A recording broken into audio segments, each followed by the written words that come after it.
changing the plan. Scottish anthem first. Players now break to complete their warm-up for the match. And with just 2.5 minutes to kick off, the players now saluting the supporters all around the ground.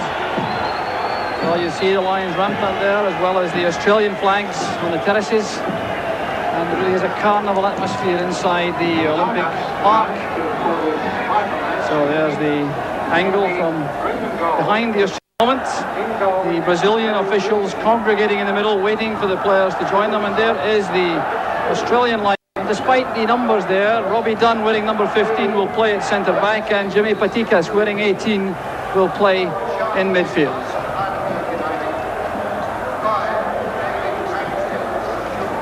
And the Scottish side showing no late changes. They're without Strachan, without Dalglish, and without Steve Nicol from the first leg at Hampden Park 2 weeks ago.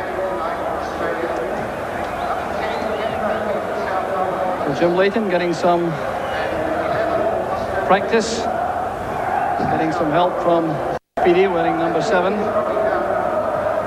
So the Scottish players now waiting while the photographs are taken in the centre circle. The Australians also no doubt impatient for the match. There's been a very long build-up for the Scots, who arrived here on Friday to get over the jet lag problems. And now the big moment is near, and 20 minutes late. These sides from a place in the World Cup finals in Mexico next June. So there's the high-angle camera showing the Scottish warm-up. It's about half an hour before the start to acclimatise fully to the playing surface. There's John Kosmina, number 9 for Australia, on whom many of their hopes are pinned. He is the top goal scorer in the Australian side with 24 goals from 46 full internationals. Former Arsenal player, and clearly a man on whom Australia will be depending a great deal tonight. So the toss of the coin has been carried out, and the teams will stay as they are now, which leaves the Australians defending the goal to our left.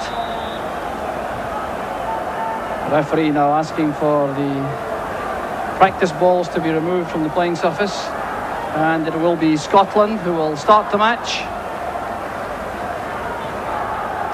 No, the referee waving away Frank McAvenny, who came forward, and it will be Australia who will kick off.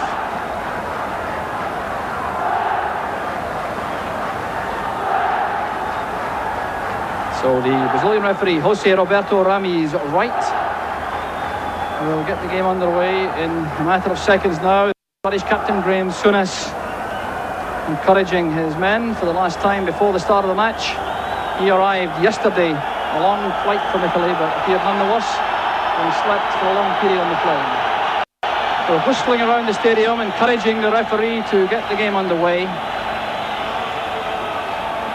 But the referee is not entirely happy, signalling to the track. Looks very calm and impassive. There he is, Rami's right, British surname, but certainly a man who has made a big name for himself in world football, a full-time referee in Brazil. And he obviously will have a key role in the early stages as Australia get underway. The flood on, although the visibility appears to be excellent. And I'm delighted to have beside me in the commentary box Hugh McIlvanney of The Observer. Hugh, great atmosphere. Oh, inevitably so. I think it'll be better, even better, when the latecomers among our supporters make it in from the pubs. I think a few of them have still to get through the gates. Well, certainly was very early indeed. There's Richard Gough with the throw. Speedy and McAvenny hunting together for Scotland. Here's Speedy. That's for McAvenny. The cover arrives from Charlie Yankos, and a tremendous roar from the Australian supporters, greeting that decisive interception by the Australian sweeper. So the Scots opening up with Willie Miller behind the Scottish defenders. Richard Gough and Maurice Malpass will look to get forward. That was Tay playing the ball in. Patikas robbed immediately by Souness. And the whistle is gone for an Australian free kick. Jimmy Patikas coming into the side in place of Joe Watson from the first leg. So Souness making his presence felt in the early moments. Davidson is number 2. Yankos from Australia. That's collected by Paul McStay for Scotland. Souness it back to Richard Gough. It's a long hopeful ball for McAvenny. Yankos at the back. Australians as usual play with 3 central defenders. Ratcliffe and Dunn with Yankos behind, and there's Dave Mitchell playing it forward. Good turn of pace from Patikas to get to the ball. Patikas with the cross, and much too powerful, going beyond for the goal kick to Scotland. But Jimmy Patikas making a very promising start to the match. He played against Scotland in the Youth Championships in Mexico a couple of years ago against the likes of Neil Cooper and Paul McStay. Indeed, he scored the winning goal against Scotland in Mexico for Australia. And there's his cross behind the goal kick. Yes, he's been making some fairly substantial about his powers of acceleration in the Australian press, Patikas, but it must be acknowledged that he did show a fair amount of speed there. Tackled by Aiken, and that'll be a Scottish throw. So the Australians now facing this 2-goal deficit from the first leg at Hampden Park 2 weeks ago. But Frank Arok, the manager of the Australian side, has made it clear that there will be no hectic all-out attacking. They'll stick to their usual formula and look to break down the Scottish defence. Some breaks from midfield. I think we can all be pretty sure that although Frank Arok has been saying they'll be very sensible and will take it easy, they won't rush into attack, that's because it's the only way they can play. They've got to make defensive work the basis of anything they do out there tonight. Graham Jennings, the full-back. He's back now with Terry Greedy, the school teacher who keeps goal for Australia. Header from McLeish. Speedy first to the ball. Here's McAvenny.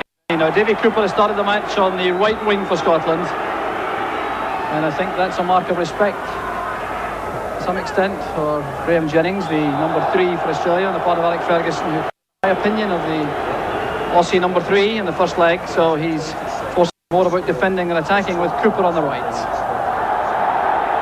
This is Kevin Murphy for Australia.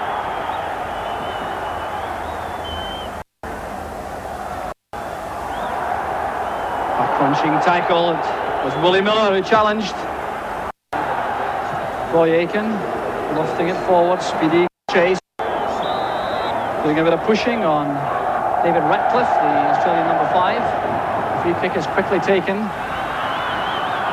And is now with Alan Davidson, Nottingham Forest right back. And this is Oscar Crino in midfield. Patikas making for the dead ball line again. Well tackled by Willie Miller. So Patikas making his presence felt once again, and this time corner kick for Australia. This is good attacking play by Patikas, taking on Miller, heading for the byline, and a good tackle in the end from the Scottish sweeper.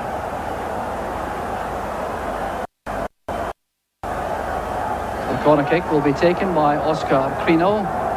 Australia with tall men up from the back, but it's won by McLeish. Crino takes his eye off the ball, and that's a let off Scotland, taking a bit of pressure off.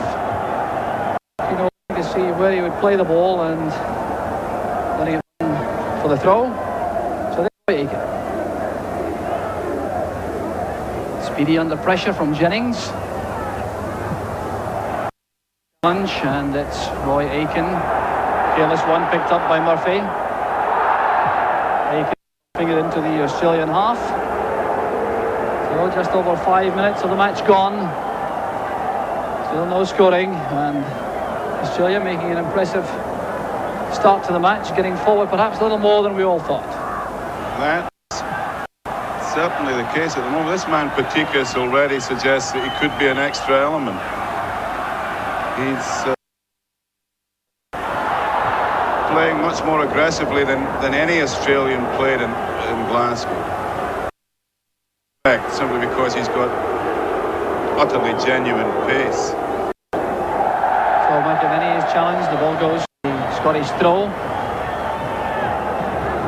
So Scotland still really to settle in midfield, looking to Graham Souness and Paul McStay to deliver the passes from that area, with Aiken providing the drive and the power. Here's Souness. No qualms about playing it back to Arok McLeish. And he in turn uses his Aberdeen teammate Jim Leighton. Morris Malpass coming short of the throw out. Cooper has now switched to the Scottish left. McAvenny showing good control initially. Good tackle by Ratcliffe. Challenge from Murphy. Souness a shade casual as he moved on to the ball. So again, Scotland calming things down, trying to control the game, but we already heard August in that interview before the match indicate that he would like to defend in the Australian half. The Australians aren't making that all too easy at the moment. But I think if Scotland are the team we believe them to be, and if their talents are superior to those of Australia, as we're sure they are, then signs of aggression from the opposition should be in Scotland's favour. If Australia do indeed open out more than we suspected they would, the task should, at the end of the day, be slightly simpler for Scotland. Well, Patikas again getting onto a loose at the edge of the box to have a goal. Got a barging into Arok McLeish, being complained about by the Scottish players. Willie Miller having a word with referee Rami's right, complaining that McLeish was being barged as the ball was in the air. I think if Willie's going to complain about barging against Australians, he's going to be hoarse before the end of the night. Aiken's header falls straight to Davidson. Dunn. That's for Dave Mitchell to chase, and Arok McLeish slides into the tackle. Forced though to concede yet another corner kick to Australia. And already it's become clear that Scotland are a match to face tonight. Dave Mitchell anxious to prove a few things to Rangers supporters in particular, perhaps. With Dunn's header played away by Willie Miller. Scotland pushing out of the box. Murphy attacking them. Crino going through, a chance now for Australia. Going in on Jim Leighton. The whistle had already gone, but that was very courageous goalkeeping. Leighton. Well, the Scottish defence looking vulnerable for a second here. The Australians came through in number. A hand was used, I think, by Dave Mitchell, and that's why the free kick's been given.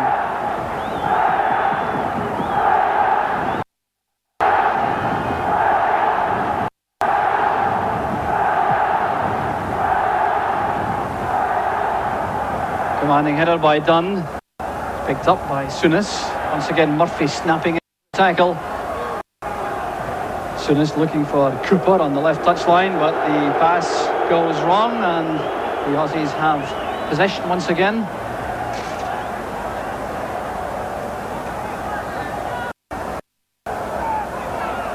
Davidson's throw, looking for Patikas.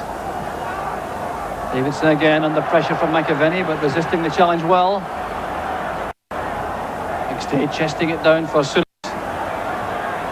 10 minutes of the match gone. Australia 0, Scotland 0, and Roy Aiken is penalised. There's Frank Arok and Eddie Thompson, the Australian coaching pair.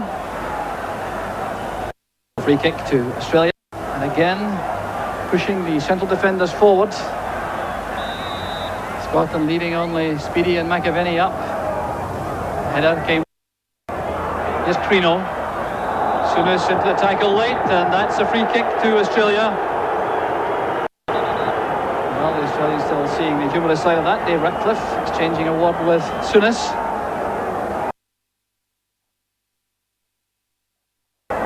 Still another set outside the box from which Australia will hope to capitalise. Jim Leighton organising his defence. Kevin take the kick.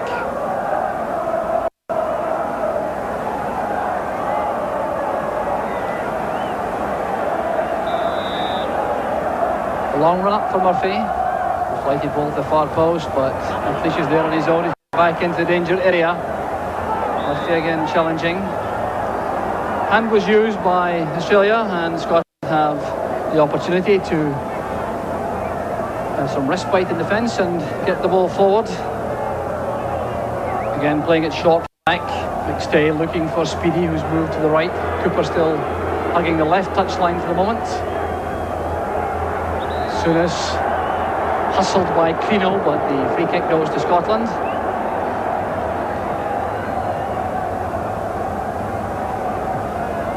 Souness to Malpass. And Patikas getting up very quickly on Malpass to make it impossible for the Scottish number 3 to go forward.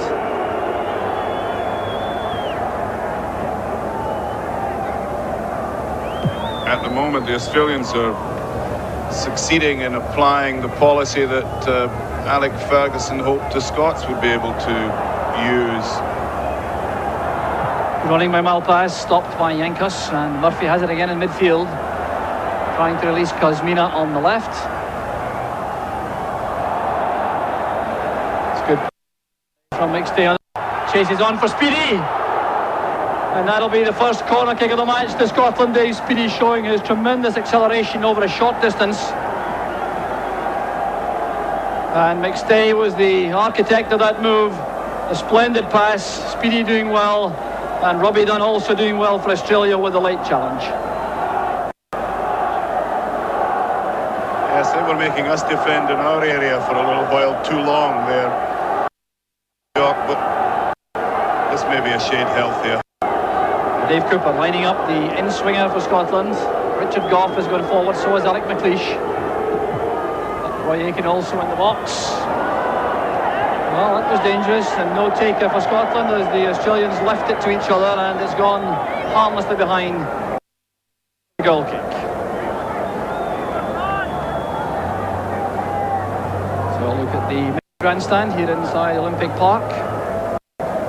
The Australians favour the short goal kick to Charlie Yankos, forced to come into the box to play it back to because Dave Speedy was in close attendance.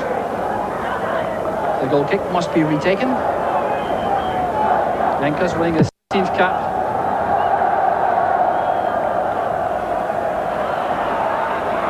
Here's Kosmina. Davidson looking for Patikas.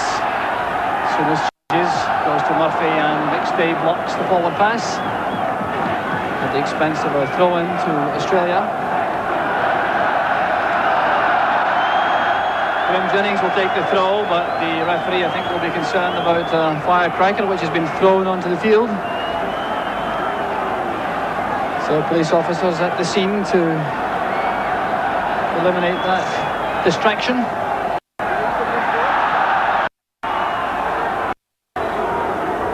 A Scottish throw, and the ball goes back to Jim Leighton, but we're still seeing very little of Scotland as an attacking force. Quarter hour of the match gone. You're not quite taking the pattern we all thought, perhaps. Not taking the pattern that Alec Ferguson hoped it would. Alec felt, in common with most of us, that Australia would have to rely on their athleticism and their defensive capabilities, and presumably they will eventually, but for the moment they're hustling Scotland pretty effectively, and we're ragged in midfield. Graham hasn't his touch yet, Graham Souness, and Roy Aitken and Paul McStay are finding difficulty in asserting themselves. The Australians are doing some very useful work in the middle of the park, and they're putting pressure on our defence. Davy Cooper going to Yankos. Not surprisingly, the Australian wins that high ball. Yankos again. Davidson takes over.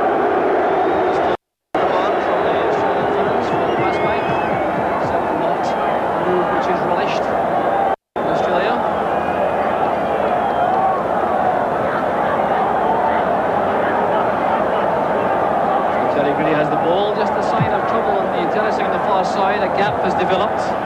Some policemen going to the scene, but play goes on in midfield. Again, Scotland have the free kick, which will be taken by Graham Souness. Royer pushing forward to the edge of the box, and that's what a ball I mentioned. Bacon's header swept away in a hurry by Yankos. He's certainly a very important man at the back for Australia. He was at Hampden 2 weeks ago. Scotland at the throw, which Royer takes to Cooper. Cooper barged down by Davidson. The free kick is given to Scotland by the referee, who was right in the spot. Cooper himself may well take this kick. He's very accurate indeed in these set pieces, as we saw at Hampden also with the opening goal from the free kick. Certainly not a direct shooting opportunity here, I don't think. Graham Souness is over to dictate things with Cooper. Far post ball. Anyway, again by Yankos, and it's with Robbie Dunn, number 15 for Australia. He didn't play in the first match. He played O'Connor, who was booked and accordingly suspended in the last match between the sides. Here's Jennings. Murphy seeing one of the ball in midfield for Australia. Now Davidson. Goff challenging Mitchell. By McLeish. Clayton totally committed, and that was very commanding goalkeeping. Landing okay, but sorting out the arguments for Scotland in defence, as Mitchell and Kosmina made life very difficult in the box. So the looping head of Patikas. Miller trying to make a path for Jim Leighton.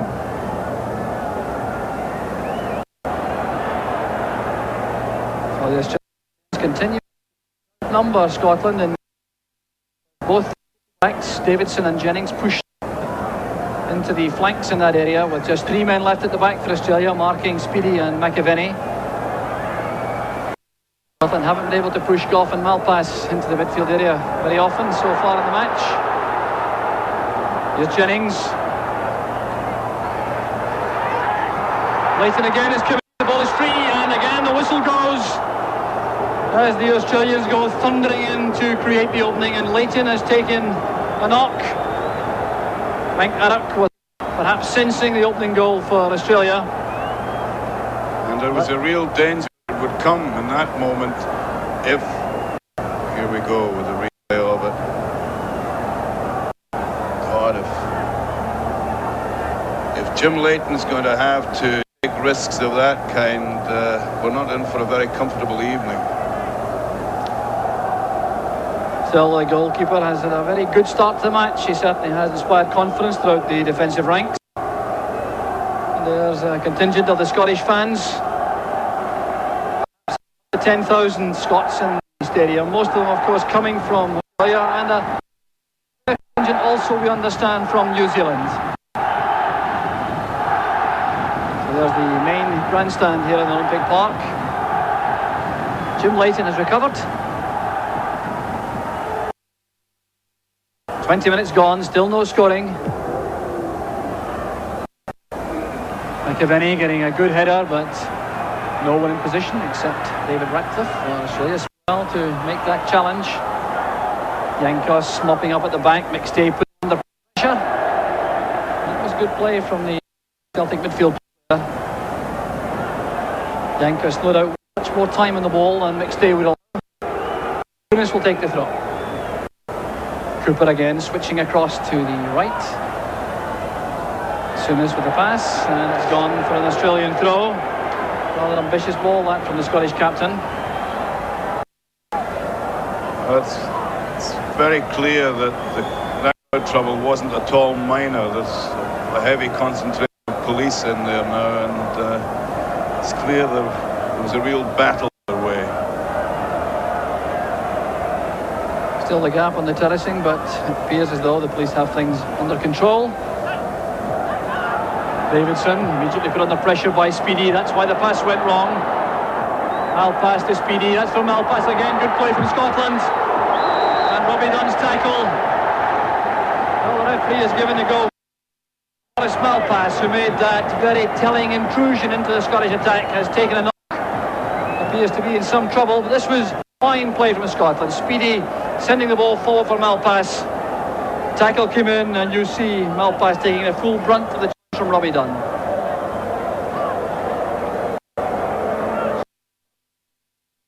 And it's an injury to his left ankle. So the game going on with Scotland reduced to 10 men. Malpass getting treatment on the just outside the byline.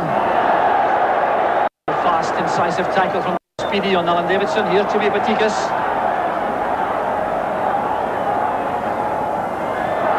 Mitchell going beyond the McLeish. Good play from the Australian striker. The header saved by Leighton. And a tremendous save from John Kosmina. That was Jim Leighton to the rest of Scotland once again. World-class goalkeeping. It was a marvellous break.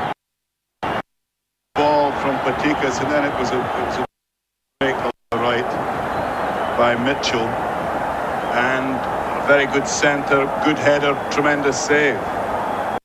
So a life again for Scotland, who are certainly living very uncertainly in the opening stages of the match. The first quarter now has gone, and not a lot to make Scottish supporters feel at ease.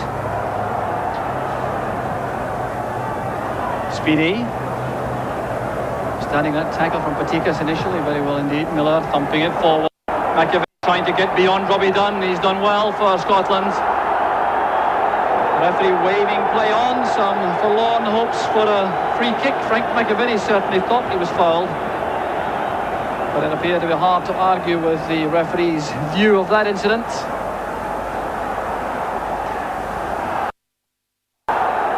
Goff's challenge. Richard Goff going in again on Mitchell. Referee waving play on because Australia still has possession. Crino playing it forward. Patikas again running at the Scottish defence. Getting away from Aiken. Here's Davidson. Malpass blocking his path.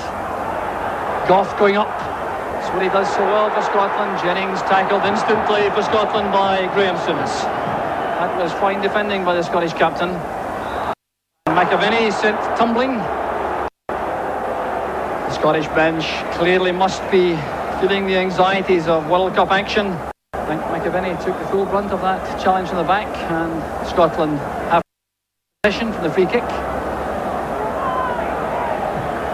Souness finding a gap forward. McAvey.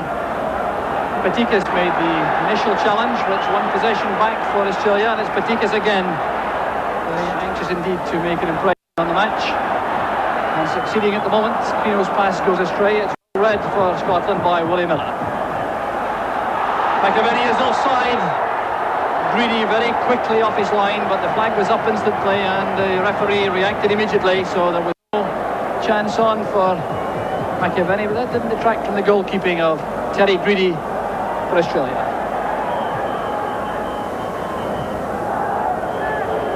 Once again, the throw was conceded on the far side. Nick Ferguson, Walter Smith on his right.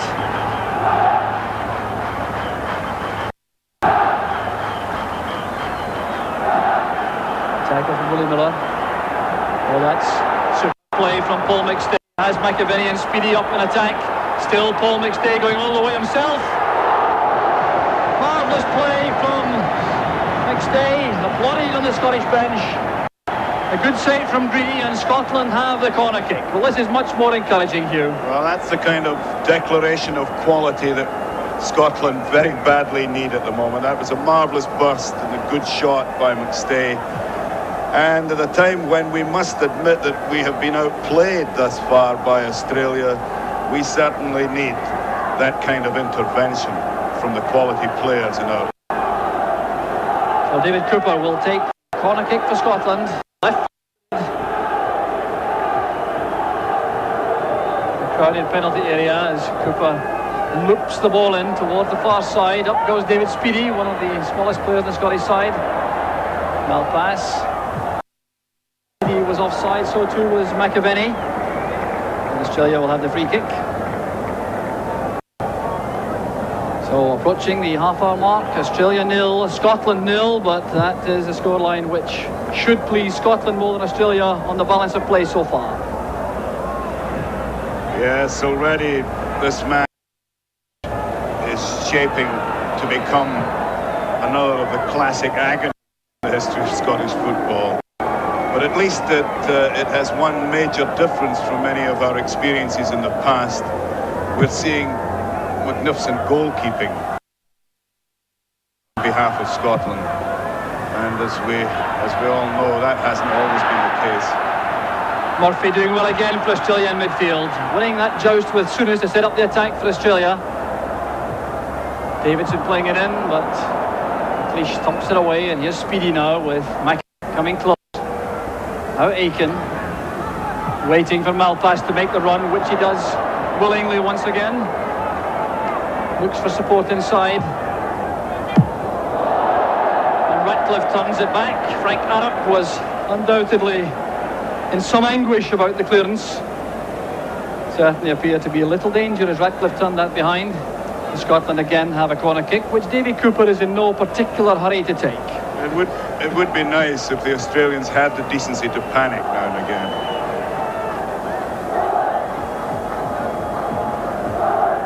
So the Scots line up in the middle as Cooper sends it this time. Nodding it forward, up goes Speedy. He gets up very well indeed. And once again, Scotland have the corner kick. So at last, some concerted pressure from the Scots on the Australian defence. A goal, of course, for Scotland would make the Australian task, you would think, virtually impossible, because that away goal would prove crucial in the event that Australia managed to find the net a couple of times. Here's Cooper. The cross goes beyond McLeish. And indeed runs for the throw-in. So the Scots defenders get back, Goff and McLeish and Roy Aiken.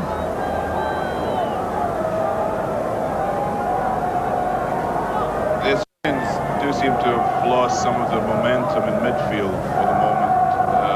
And that must bring little relief to Alec Ferguson, because I'm sure that in common with several of us, here we go.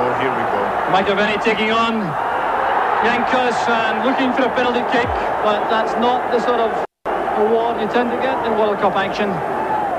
McAvenny on goal, but Yankos denying him any space at all.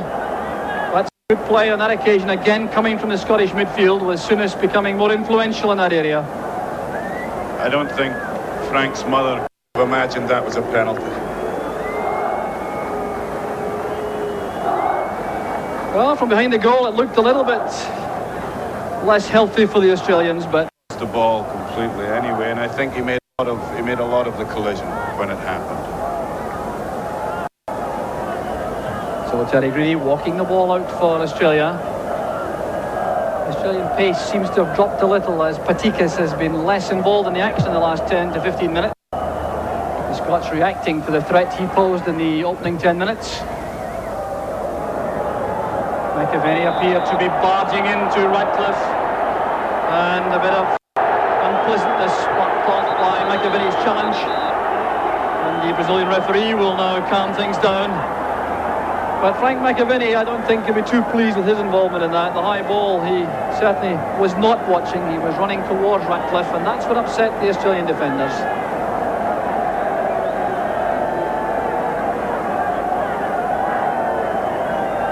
Well, just past the mark, still no scoring here on Olympic Park, Melbourne. Conditions remain absolutely ideal. The temperature continuing to drop gently around the 60 mark. Scotland problems in that regard. And splendid running by the Australians. It's Jennings on the left. Once again, the high ball was won by McLeish. Bad piece of control at the edge of the box by Davy Cooper, but it comes to no harm as the shot goes through harmlessly to Jim Leighton.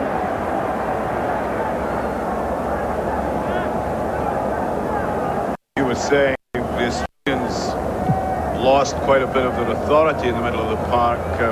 Patikas became quieter, and Murphy, who was ambitious and mobile earlier. Speedy was offside, so too was McAvenny. And Australia will have the free kick. So approaching the half-hour mark, Australia 0, Scotland 0, but that is a scoreline which should please Scotland more than Australia on the balance of play so far. Yes, already this match is shaping to become another of the classic agonies in the history of Scottish football. But at least it has one major difference from many of our experiences in the past. Seeing magnificent goalkeeping on behalf of Scotland, and as we all know, that hasn't always been the case. Murphy doing well again for Australia in midfield, winning that joust with Souness to set up the attack for Australia. Davidson playing it in, but McLeish thumps it away, and here's Speedy now with McAvenny coming close. Now Aiken waiting for Malpass to make the run, which he does willingly once again. Looks for support inside. And Ratcliffe turns it back. Frank Arok was undoubtedly in some anguish about the clearance. Certainly appeared to be a little danger as Ratcliffe turned that behind. And Scotland again have a corner kick, which Davy Cooper is in no particular hurry to take. It would be nice if the Australians had the decency to panic now and again.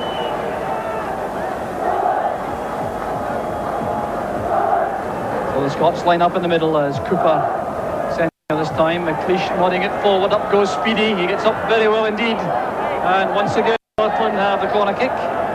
So some concerted pressure from the Scots on the Australian defence.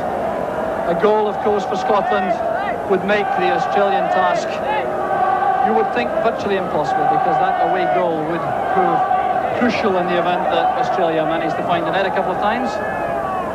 Here's Cooper. The cross goes beyond McLeish, and indeed runs for the throw-in. So the Scots defenders get back, Goff and McLeish and Roy Aiken.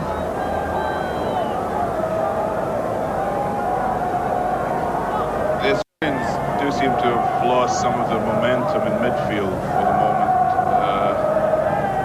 and that must bring a little relief to Alec Ferguson, because I'm sure that in common with several of us, here we go.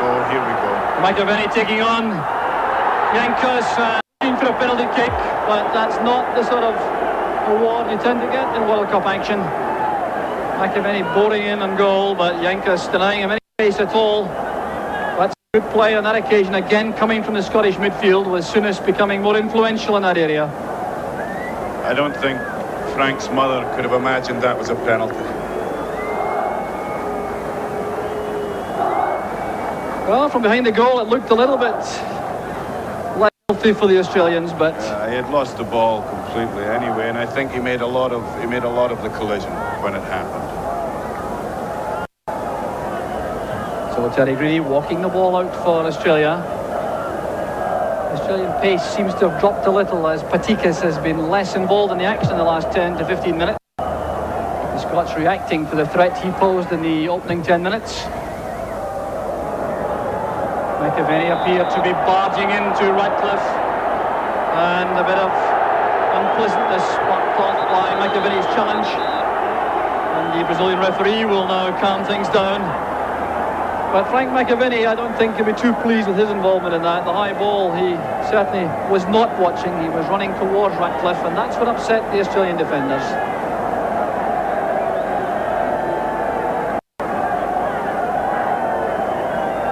Well, just past the mark, still no scoring here on Olympic Park, Melbourne. Conditions remain the ideal. The temperature continuing to drop gently to around the 60 mark. Scotland said no problem in that regard. And splendid running by the Australians. It's Jennings on the left. Once again the high ball was won by McLeish. Bad piece of control at the edge of the box by Davy Cooper, but it comes to no harm as the shot goes through harmlessly to Jim Leighton.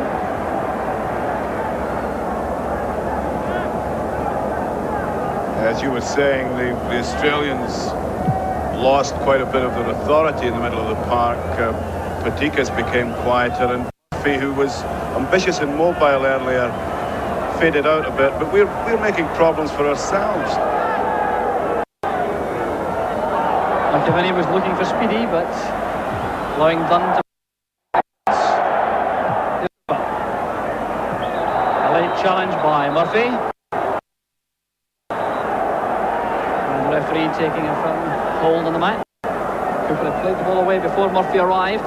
So Scotland have the free kick. And the Australians already thinking about a substitute.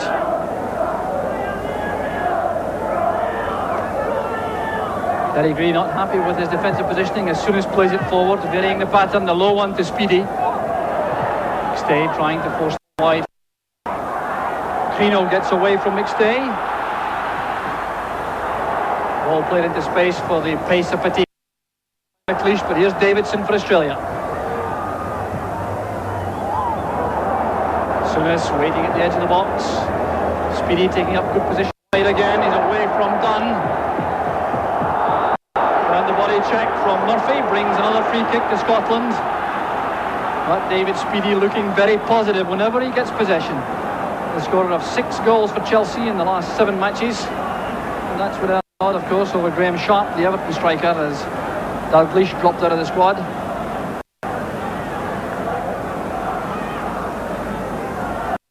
Speedy with a tall Robbie Dunn as Malpass. Lots forward. Goff is in the box. Played away by Dave Mitchell, standing in no ceremony at all to get the ball to safety for Australia. And while the Australians are very anxious to get forward, they're also extremely conscious of the damage by just 1 Scottish goal. Stay. Got in 2 minds as he came inside. He's lost possession to Jennings. Jennings again.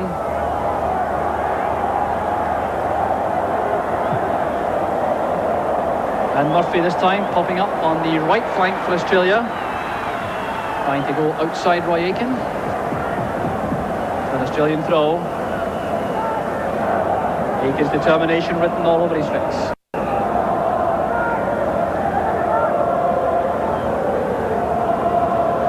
Murphy is lining up a long throw for Australia, looking for the tall players in the box. As well, came off the head of Roy Aitken for yet another throw to Australia.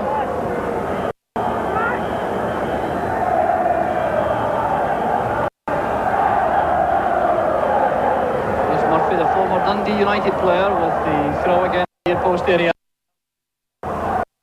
He gets it back. Zarko's cross this time. Malpass with a header towards safety on the flank. Looking with Cooper.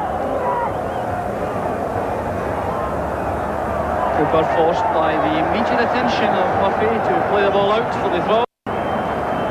We still haven't seen the real creative talents of Davy Cooper.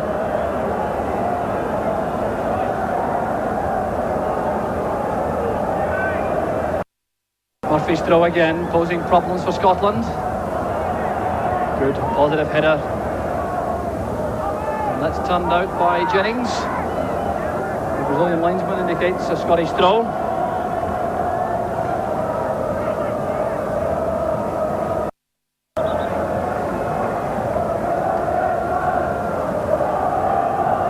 So it's Roy Aitken with for Scotland. 10 minutes of the first half left, still no scoring as McAvenny goes in behind. Malpass coming to meet the ball, collected again by Charlie Yankos for Australia. Aitken getting help from Souness, but Souness again over elaborate in midfield. One back for Scotland by McStay. Now Roy Aitken. McStay making a forward run through the inside left channel. Cross beats Greedy, and there's no taker for Scotland, but once again it's Paul McStay who orchestrates from midfield for Scotland. Some fine play by the young Scottish player afield, just 21 years old. Oscar Crino now for Australia. Murphy again going to the right, finding space. Goff again going up, McLeish also.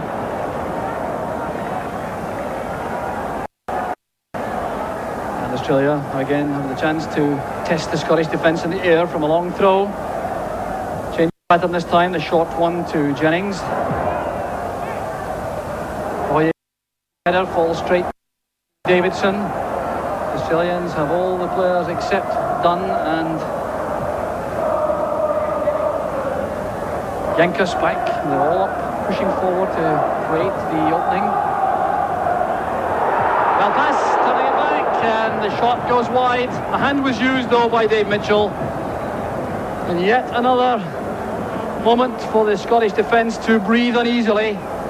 Coming from across again, fired across the penalty area.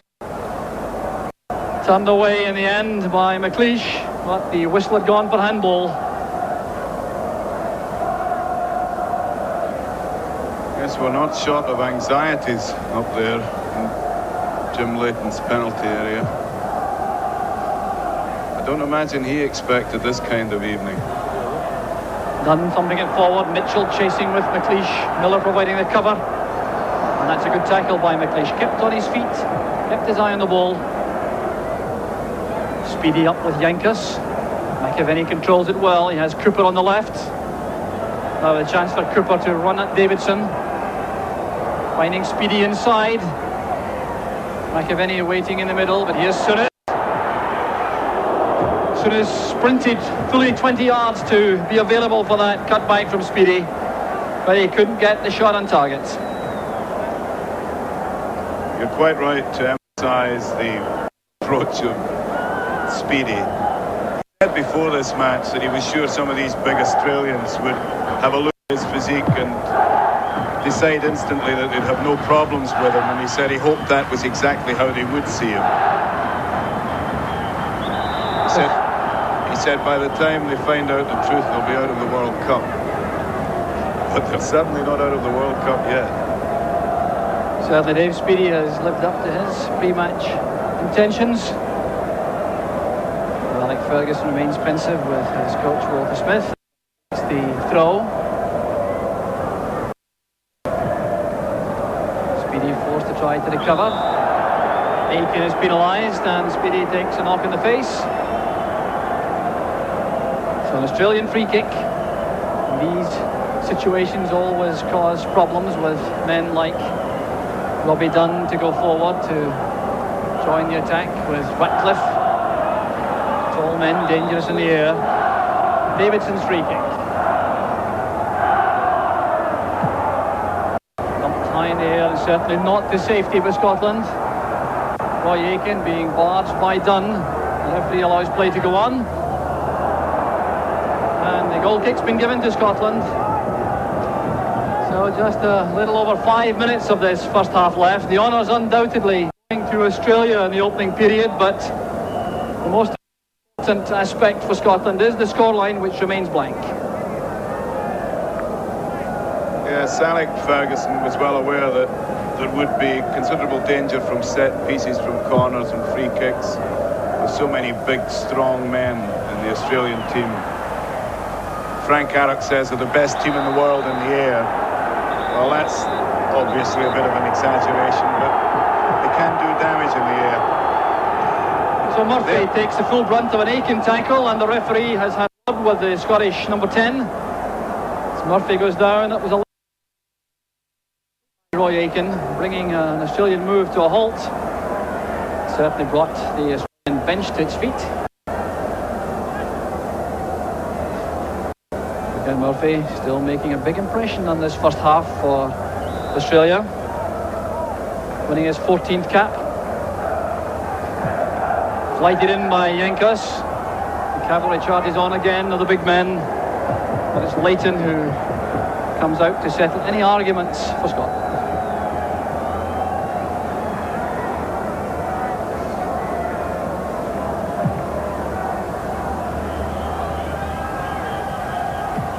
Robbie Dunn very decisive with his challenge from defence.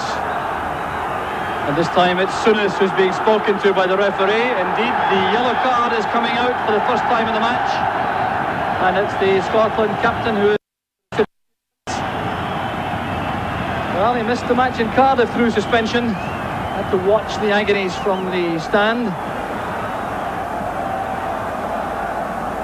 So the Scottish captain, there's the caution. There are some very attractive Scottish supporters. Australia come forward once again. What a difference a goal for them would make before the interval. This time it's Cooper who's fouled. Now, Hugh, for Scotland that they get to half without losing a goal. Absolutely crucial, and I think they'll make it, but whether they deserve to make it is another question.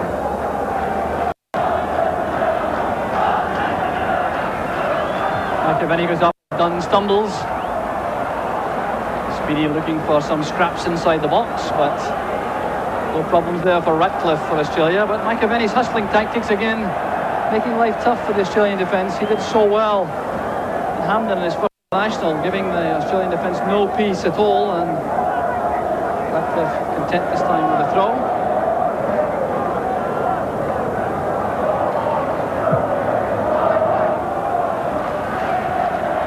Pass crossing over to win possession for Scotland, but it's back with the Australians, the former Graham Jennings. McLeish standing his ground to head clear. Good challenge that time by Graham Souness, giving McStay the chance to come forward. Good touch on Machiavelli to Speedy. Cooper is available on the left. And can he take on Davidson? Forest fullback doing a good job once again, as he did indeed at the park. So Cooper leaves the throw to Malpass. Half-time whistle fast approaching. Arok can hardly bear to watch as Roy Aiken takes the throw for Scotland. Cooper sends it back. Aiken making for the byline past Oscar Crino. Machiavelli couldn't call it well enough. Good play from Aiken. The chance goes a begging, a difficult one for Machiavelli to control, and Australia have the goal kick. Yes, that ball came very awkwardly to Machiavelli. It was nice work by Aiken, but the final ball didn't give Machiavelli much chance of getting a shot in. Header from McLeish. He hasn't missed much tonight. Morris Malpass. Machiavelli coming to the left. Robbie Dunn standing his ground to head clear. Well, a rare error on the part of Paul McStay as far as control is concerned. So Australia have possession with the throw taken by Davidson to Murphy. Murphy again, back to Kosmina playing it inside. Oscar Crino back to Murphy. Well, you can see the Australians setting up that shooting chance very deliberately indeed. Jim Leighton is showing enough form to suggest that he'll be very difficult indeed to beat from that sort of range. So there was the build-up. Crino waiting for Murphy to take up position. A lot of players between him and the goal.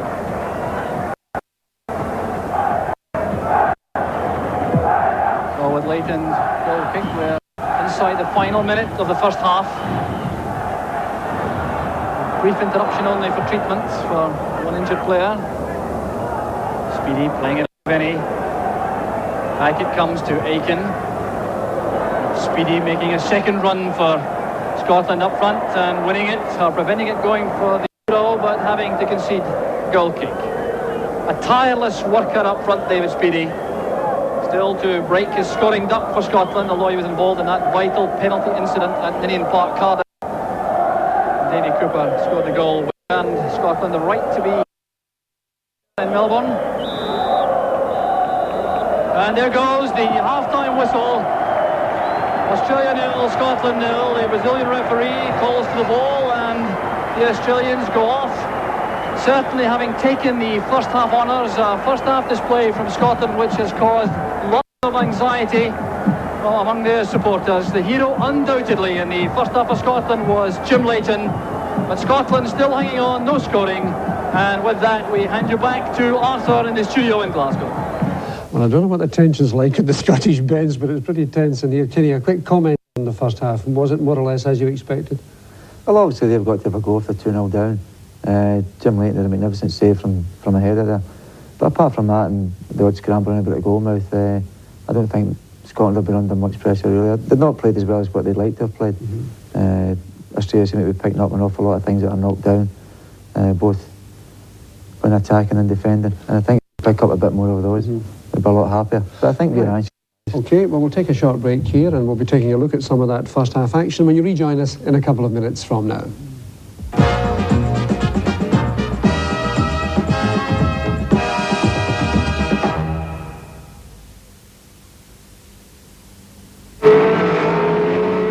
You'll be lucky.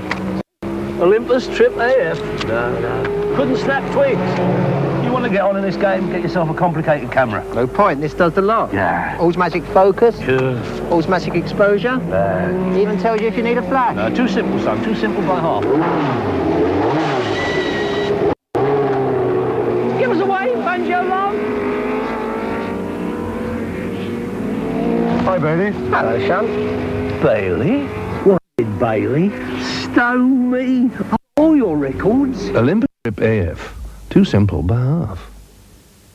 For all checks we pay to the florist, to the shoe shop, to the Ratcliffe tendery. No charge for all standing orders, for the rates, the TV and the sports club subscription.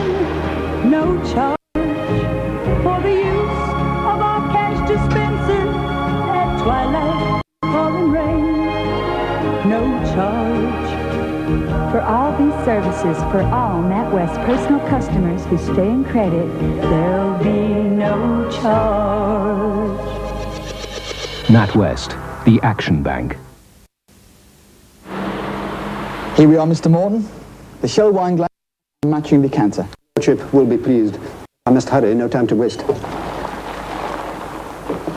The free wine glass and decanter, my lord, from the Shell station. Excellent quality, if I may say so. Well done, Morton. Take them to the banquet. Pounds of petrol or diesel at a Shell station displaying the free glasses sign, and you get a voucher. Collect 3 for a wine glass or 50 for a lead crystal decanter. Say, Harry, did William the Conqueror really drink mead from these glasses? I believe he was teetotal, ma'am. Call in at a Shell station where you see this sign.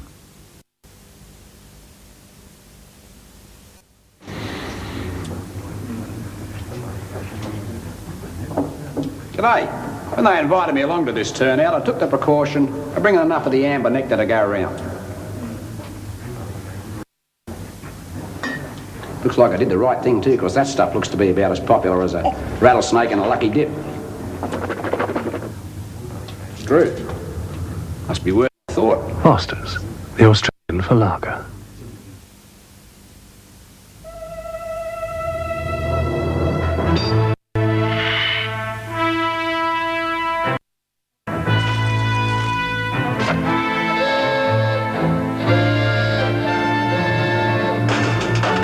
Zarko performs. The rest is up to you.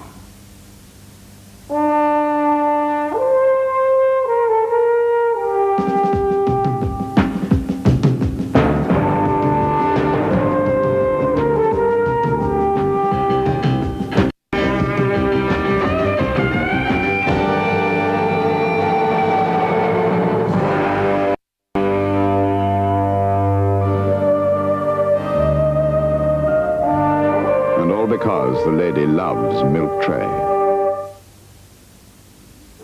The Olympus Trip AF now has a motor drive. It winds on the film without winding you up. The new Trip AF MD.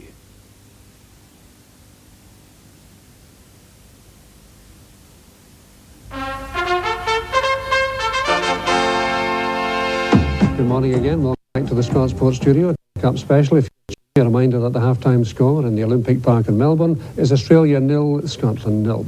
Well, this was obviously always going to be a tough match for Scotland, and our commentator, Hugh McIlvanney of The Observer, spoke to Alec Ferguson, the Scottish manager, just before the start of the match, and asked him how he would pinpoint the dangers from the Australian side. What do you see as the principal dangers that Australia will carry for us? Well, they're a big side and they have a good spirit. I think their game is based in a defensive situation. But in set pieces, corner kicks, throw-ins, free kicks, they can be particularly dangerous because of so many big lads. I think it's important to make sure that we're not in our penalty box that we defend outside the penalty box as much as we can. And our system tonight will be based on that we'll try to defend as well as we can and make sure we're in their half of the park, not our own. You're scoring goals in their half of the park. Well, I hope so, Hugh. Thanks, Alex. Good luck. Cautiously optimistic there, the boss, before the game. But I think if there was a moment in the first half where, you know, we breathed really heavily, was when Jim Leighton made that superb save. This was actually a difficult but a very good save at the end. It's just reflexes, really.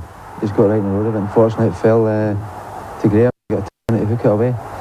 At that point, the Aussies were busy. They were working, finding their men well. It was the kind of intensive pressure that we expected from them at this stage. It was a lovely move that started it, wasn't it? Yeah, Mitchell sold by Gallant a dummy and then get round behind him. They put over a good cross, actually, and Jim's a great save. It's nice to see it staying out. At that point, the Aussies were really working well, and I know that that's how we expected it to be. But having said that, there wasn't a lot of Scottish attacks until Paul McStay actually decided to. This was actually one of the best moves of the match from Scotland's point of view, wasn't it? I don't think it's ever going to beat the goalkeeper. It was just a little bit too straight, unfortunately. But it was a great run. I think that would give the players encouragement as well. Yes. I think most of the times when they've played along the floor and they've joined up with each other, they've got up in a decent position. So a comment on the Scottish performance, just briefly so far, Kenny? Performance doesn't matter. It's the result at the end of 90 minutes that will count. I hope it stays the same way. Are you still getting those goose pimples that you mentioned at the beginning? Jim Leighton's got to make saves like that, yeah. Right, fair enough. Okay, we're going to take a short break now, and of course we'll be going back to the Olympic Park in Melbourne in just a few minutes to show you live the whole of the second half. The game finally balanced. Just to recap on the score, it's Australia 0, Scotland 0. We'll see you in a couple of minutes from now.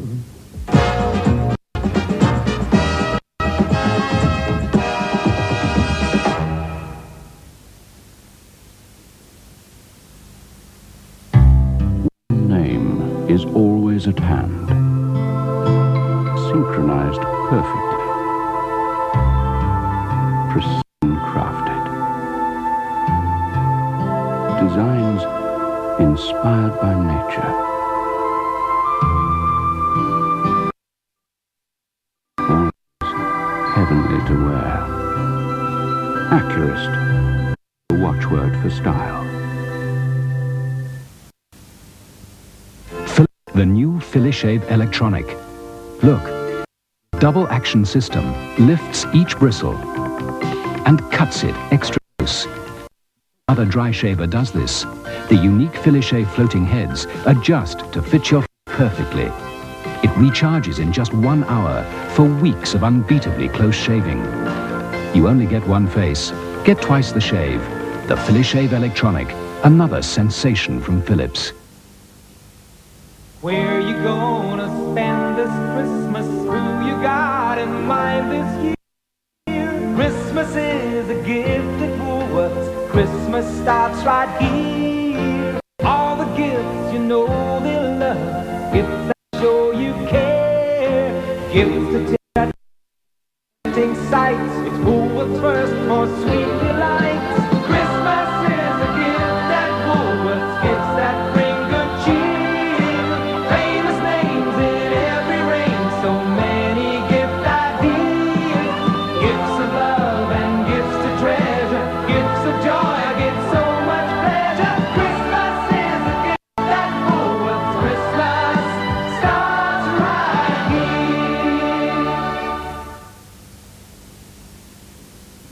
G'day, is that the Flying Doctor, eh?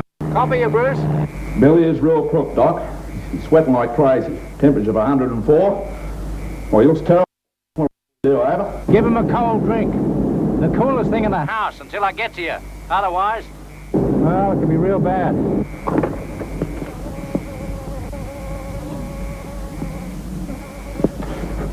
What'd the doc say, Bruce?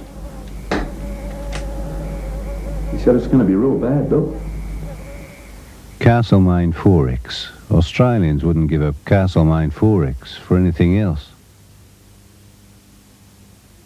He doesn't know it yet, but he's about to become the world's first time traveler. This is nuts. Back to when his mother was a teenager looking for love. It's an absolute dream. Whoa, this is heavy.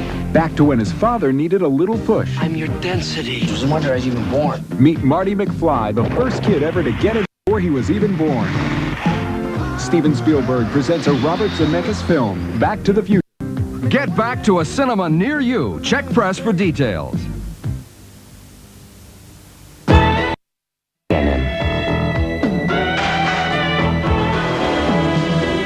Aftershave with After Effects. Martini extra dry. Have it with or without. With friends.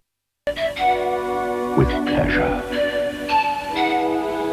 Martini extra dry. It's there to be discovered.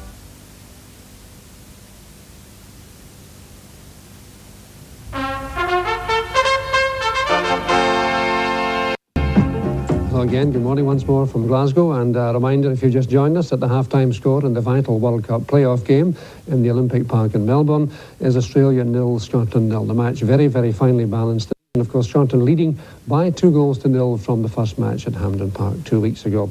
Kenny, we talked briefly there about the first half, and towards the end of the first half it was noticeable, as we'll see in this clip, that the Scots were beginning to push forward with a little bit more determination. A good run here from Roy Aitken. Yeah.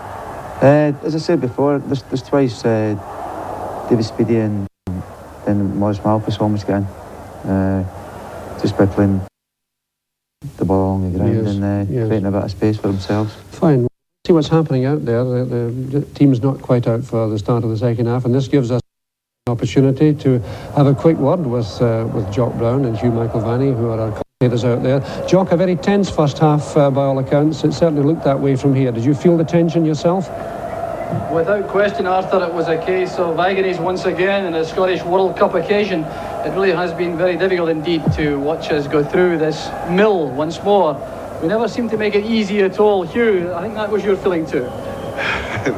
It was my feeling. An Australian asked me a moment ago if I felt Scotland had done enough to satisfy in the first half, enough to cause about 400 heart attacks around the ground. Well, we should say it really was pretty hellish. We should say to Hugh, by the way, if he's hearing your it's been a very difficult time for the Scots, but the teams are now reappearing, as you can see, Arthur.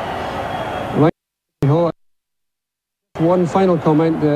David's mother did phone to say she thought it was a penalty, by the way. Anyway, out they come for the start of the second half. Jock, we wish everyone well there, and we'll give you a quick opportunity to look to see half-time substitutions. Jock, all the best in the half.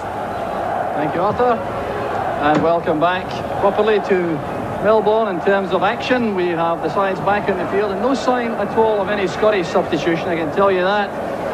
Hugh McIlvanney is still chortling at the prospect that David's mother indicating that she thought it was a penalty kick when she phoned in, but Patikas is there for Australia, and the full bench appears to be the same for this second half for Australia.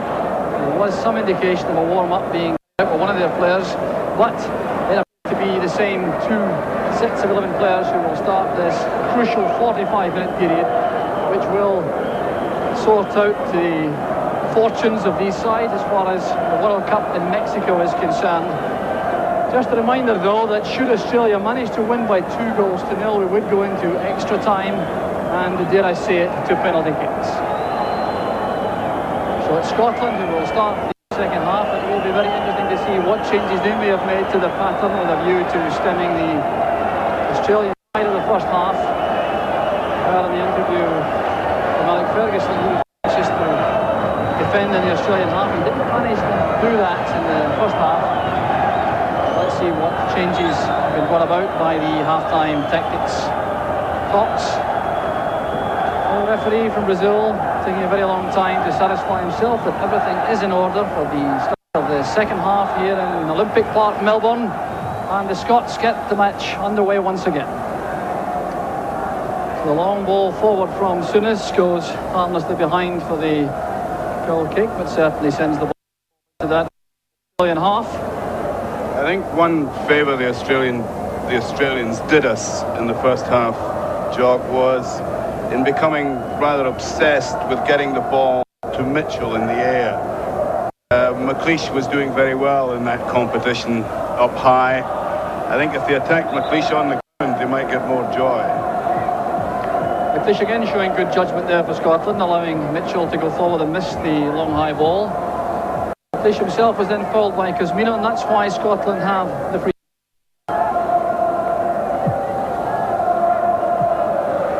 As soon as Malpass. Cooper.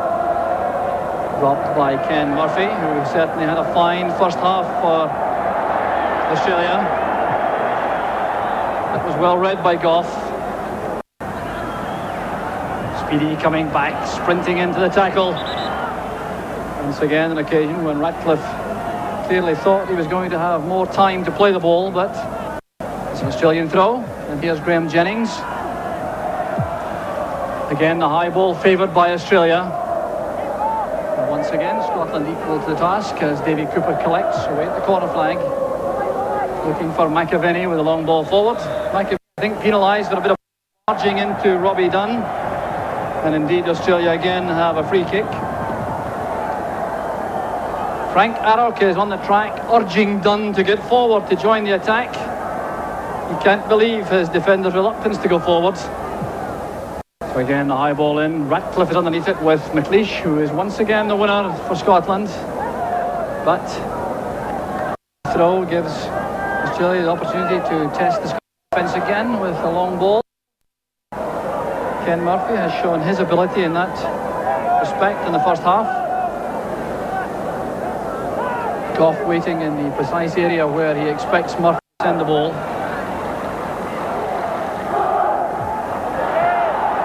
Came off the head of Dave Ratcliffe with a strong challenge to get the ball behind for the Scotland goal kick.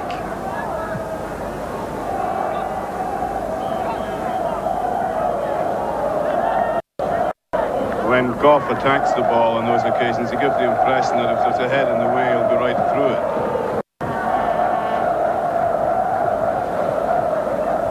So picturesque setting here at Olympic Park. A balmy evening.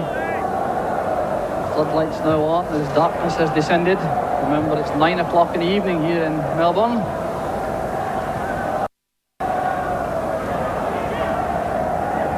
Mitchell goes down, there was no foul. That was good refereeing by Remy's Wright, the referee. Ignored the protests of Frank Arok on the Australian bench.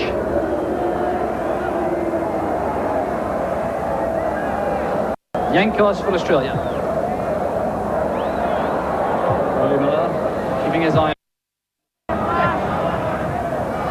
Paul McStay couldn't collect it. Could David Speedy. So Graham Jennings will take the throw. Patikas going inside Goff, a good challenge, but Patikas has the ball again for Australia. Kosmina trying to set something up. The break is on as Cooper releases Aiken through the middle. This is where Aiken shows his strength of purpose, but that's too far ahead of McAvenny. He's won it for Scotland. Dunn has made the error. But Australia will get the ball forward. Time very much the enemy for the Australians. Yankos thumping it forward. Patikas and Mitchell go for the ball, but Goff wins it for Scotland. What a tremendous asset. Mitchell is at the back for the Scottish side. He missed the game in Glasgow, where Steve Nicholls' attacking ability was preferred.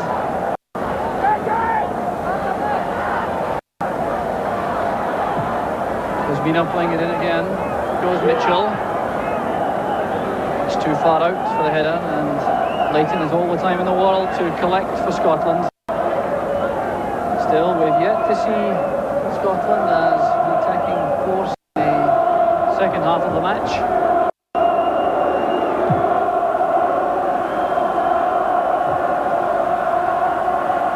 Malpass wins it. Played forward by Davidson, but that's a rather hopeful ball which causes no trouble for the Scottish defence.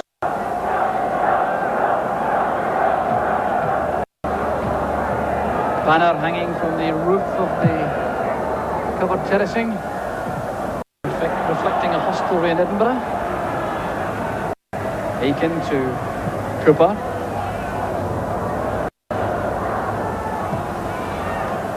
Kosmina comes deep, shielding the ball from Aiken. Yankos takes over. It's now with Alan Davidson. Mitchell chesting it down, but Souness intercepts, and now Miller and Souness bring the ball clear for Scotland. Miller sprinting forward as Souness looks for the gaps. Here's Willie Miller. First time pass was intended for McAvenny, but Willie Miller making the extra man in attack, almost getting through the Australian defence. Fine, solid tackle there by Richard Gough on Dave Mitchell. Gives the throw to Australia. Ken Murphy once again in midfield, faced with rather too much ease from the Scottish point of view. Dave Mitchell rather neat with the pass inside, and it's won by McAvenny for Scotland. He could take the ball for a run. Mitchell getting back with a tackle. Fields for a free kick, waved by Mr. Rami's Wright, the Brazilian referee. Gough's header falling for Crino. This is Kosmina. Now Patikas, and it's Jim Leighton once again reacting to that shot from Patikas. Kosmina doing well initially, the ball breaking for Patikas. He didn't hang about, and the shot brilliantly parried by Leighton. Scotland's debt to Jim Leighton in this World Cup qualifying series is rapidly becoming mountainous. He came alive in Iceland, there's no question about that, and he's done that here as well. Scotland getting forward with Malpass to Aiken. Brought down by Murphy. His strength carries him forward. There goes Cooper. Going all the way. Down the tackle, and the referee waves aside appeals for penalty kicks. The Scottish bench can't believe it. On their feet to a man, but their play rages on as the Australians come forward. Patikas again making for the byline. And straight across the 6-yard box. There was no taker there for Australia. Dave Mitchell just out of reach as Patikas played the ball in. Well, this makes you wonder why Jimmy Patikas was not selected for the first match in Glasgow. He's been a threat right from the start of the match, and that cross could so easily have been converted for the opening goal. But question marks undoubtedly about the penalty kick.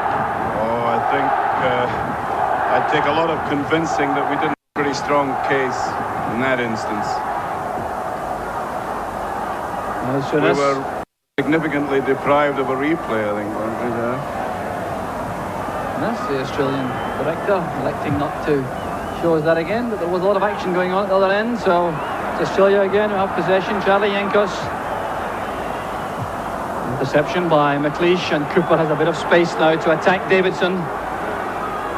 Electing to come inside this time, gets support from Roy Aiken. Return pass from Speedy, down goes Aiken this time, no question about it that time. A free kick's been given. It's been given at the edge of the box as Aiken goes down, and I wonder if Scotland can profit from this situation as they did in Glasgow. The return ball from Speedy was a fine one for Aiken, and that was a callous tackle by Yankos. Certainly was outside the box. Definitely outside the box. Some of the people on our bench clearly thought he was inside, but he was about a yard outside. Well, that, for my money, the worst foul of the match so far. A calculated one on Aiken as he powered his way through into a goal-scoring position. Well, when that happened 2 weeks ago, and Frank McAvenny, Davy Cooper stepped up to ease the strain for Scotland with that thunderous free kick. There are a number of options available to Scotland. Graham Souness, of course, can be deadly, so can Davy Cooper. And the Australians recognising that with a 5-man wall and Yankos behind it. Scots subs warming up. Just on the line. Mr. Cooper. The referee not happy with the positioning of the wall. 10 yards.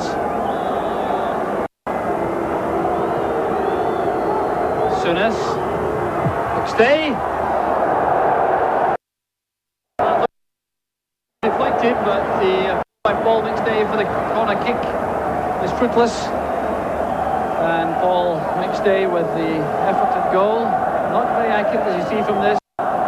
certainly did appear to take a deflection. The Scots certainly thought so, but the goal kick's been given.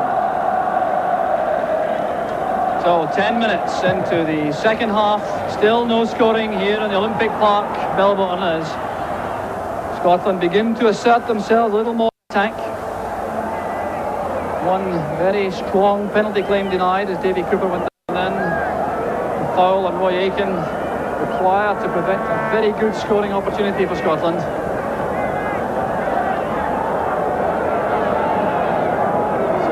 Undoubtedly be increasing anxiety in the Australian ranks as time goes by. 35 minutes left. They have to find the net 3 times to earn the right to go to Mexico for the finals in June.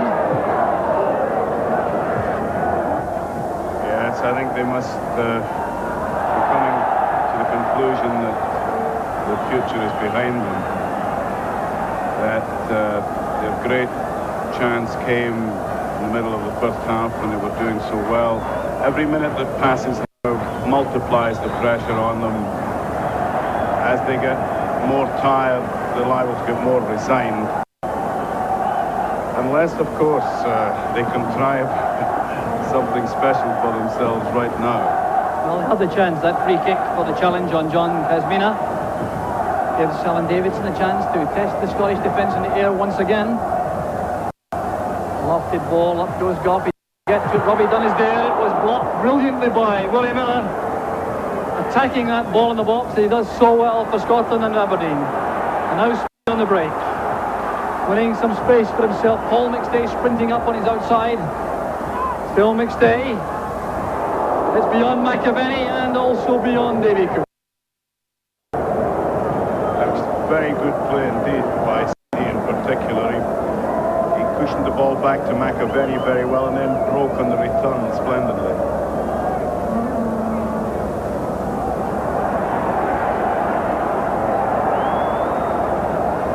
McStay winning it for Scotland again.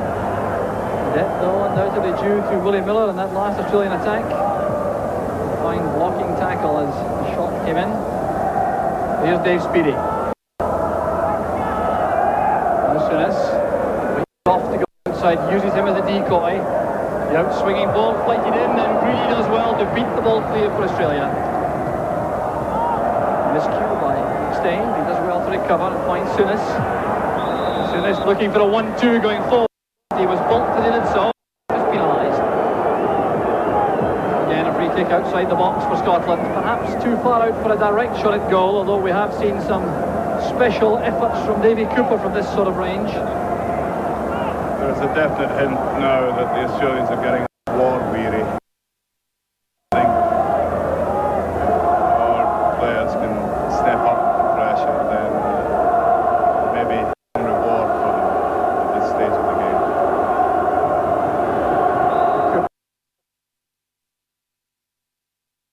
Also as soon as Paul McStay makes it in, the chance is on for Scotland. There's Speedy. McAvenny it was shot, get on target, and that was sheer brilliance from the Scot, right until the finish. Well, that clearly came from the training ground. Lighted in by Paul McStay. Alec McLeish getting free, nodding the ball across the far post. McAvenny and Speedy in a queue to get to the ball and managing to play the ball over the top. Well, it struck the ball on the way over that one, so it was close enough. And the final shot, I think, coming from Dave Speedy. Post. Well, brilliantly conceived set. Still fails to break the deadlock. Alphas and Aiken working hard at the field. Souness takes over to open the play through McStay. Good play again from the young Celtic player as Richard Goff picks it up on the right. Towards McAvenny. Well beaten by Dunn, who has missed nothing in the middle, in the air to the middle. There's Willie Miller.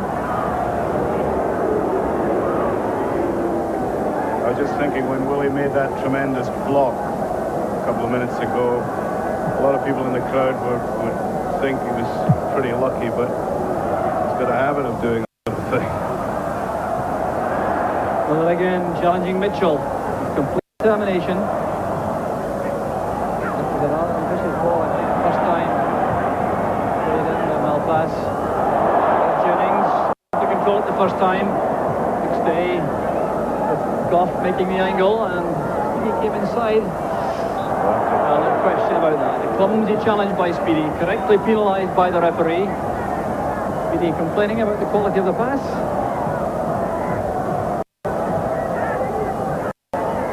A quarter of an hour now into the second half. Still no scoring here in Olympic Park, Melbourne. Scotland still have the aggregate lead by the 2 goals scored in Glasgow. Yankos pumps in the free kick. Once again, McLeish wins it. Stay on the break. Has Speedy as an option on his outside. Cooper is through the middle. McAvenny arriving late. Breaking the ball for Speedy. Cooper doing well to remain onside, but Jennings has lots of pace for Australia. Doing well to cover the break from Cooper and play it back to Crino. Fine young midfield player come defender, Graham Jennings, converted being an orthodox outside left by Tommy Doherty. He's losing that one in the air. There goes Patikas with Morris Malpass. And a very cool piece of defending by the Dundee United defender. Sending the ball back to Leighton, but Patikas again with that explosive acceleration, posing problems for the Scottish defence. Now look at the quality of this involvement from Morris Malpass. But also excellent work by Leighton. He made himself available and helped to get Malpass out of trouble. Ken Murphy again, finding space on the right side of midfield for Australia. Davidson breaks for Crino. Egypt under pressure from Souness. It was Roy Aiken.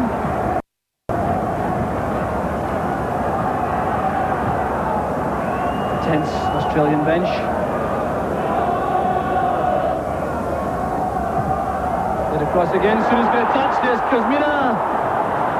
Goff and Miller was able to prevent him getting a clear shot. Frank Arok really thought something was in the Scottish box. Speedy was fouled by Jennings. Free kick's been given, but once again Scotland living a shade danger as these balls are played into the box. They certainly can have complete confidence in Jim Leighton in this form, but still the Australians pushing men forward where they can. It has created an odd gap at the back. With McAvenny. Kept in play by the pass, but Davidson's first of the ball to use his goalkeeper, Terry Greedy. In fact, the ball had gone for the goal kick. The Yankos. Still no sign of activity in either bench as far as substitutes are concerned. Or is there some movement among the Australians? But for the moment, the sides remain unaltered as Jim Leighton takes the pass back from Willie Miller.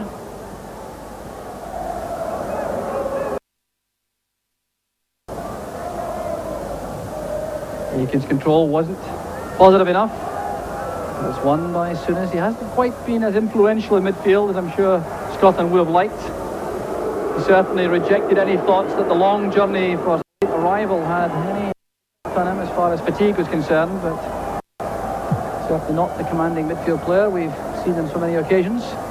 There is indeed some activity on the Australian bench.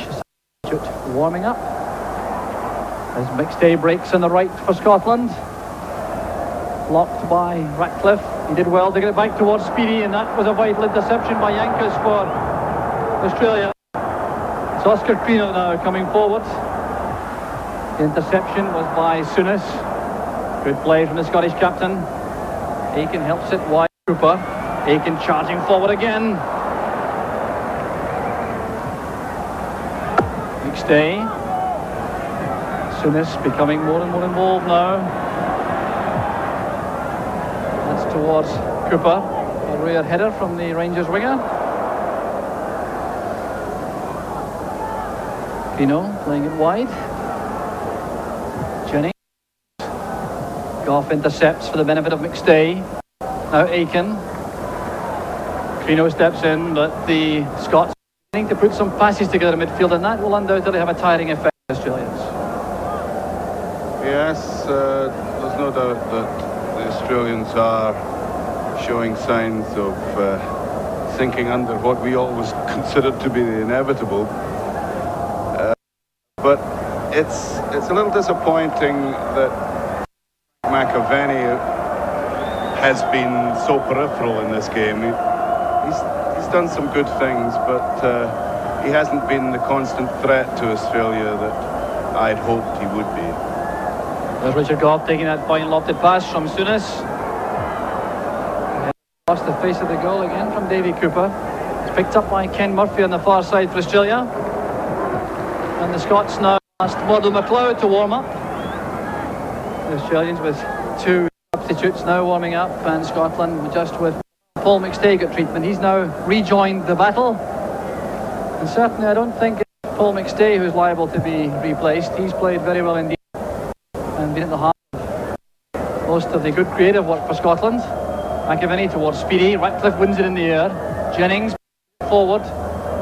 Farina was well read by Goff. Once again, his understanding with McStay pays off. McAvenny coming to meet the ball. 2 Australian defenders there. Yankos won it, and now it's with Oscar. Malpass intercepting. Couldn't keep the ball in play though, and wastes a few seconds by playing the ball over the Olympic running track. The Olympics held here in 1956 in this arena.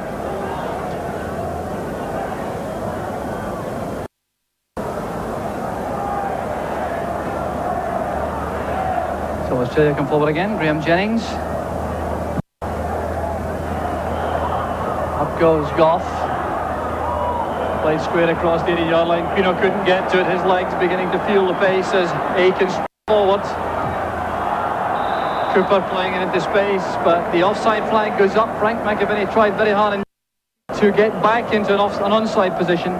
Couldn't quite make it. And that Scottish attack breaks down.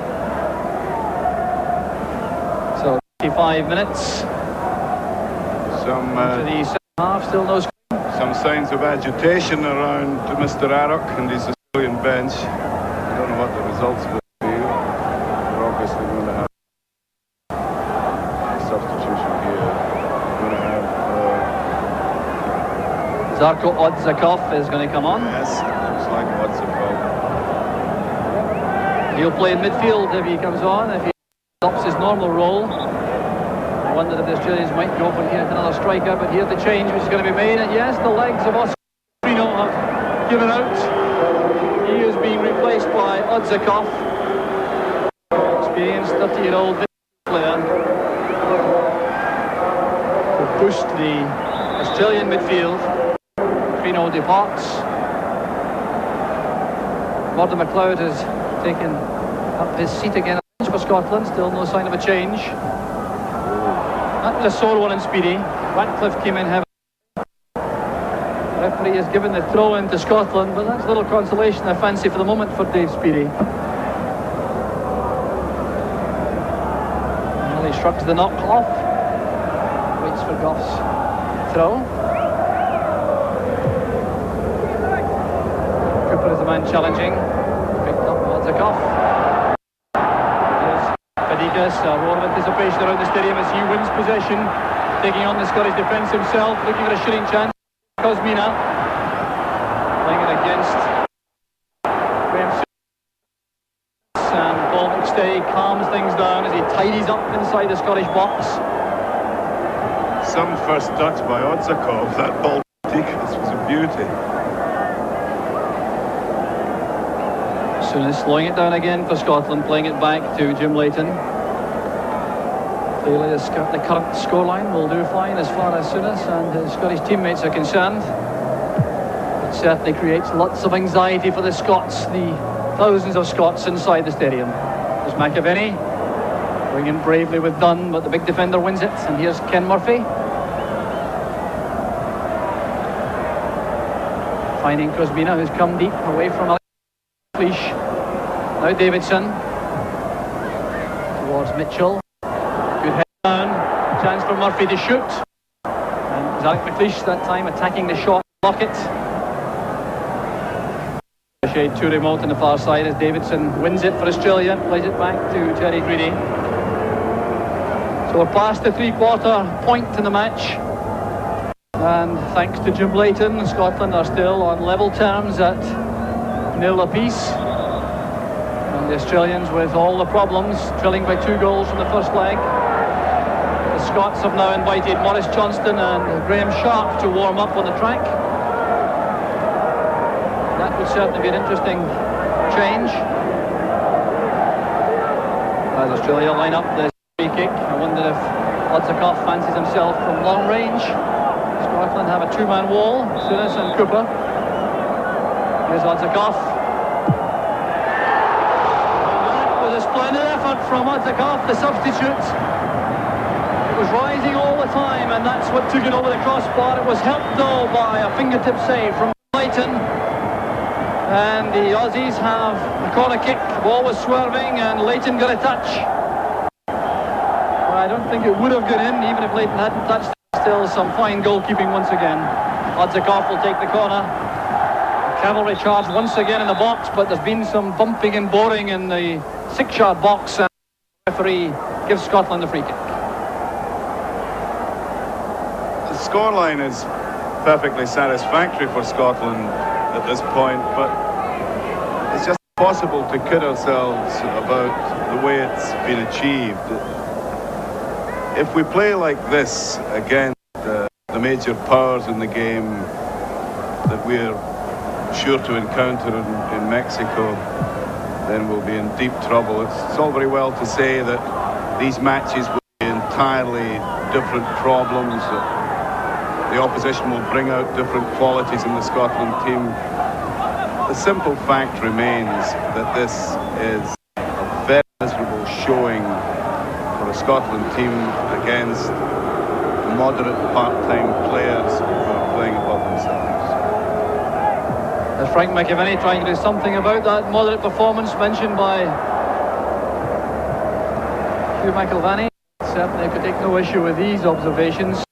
The Scots may well qualify if the Aussies can't conjure up these goals late on, but they certainly haven't taken a great deal of credit from the match. But however, we have been in many situations in the past where we've been unlucky in defeat and we've had glorious near things, so perhaps this is the changing scene in Scottish football.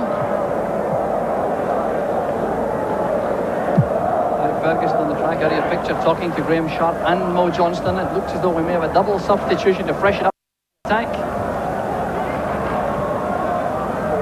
McAvenny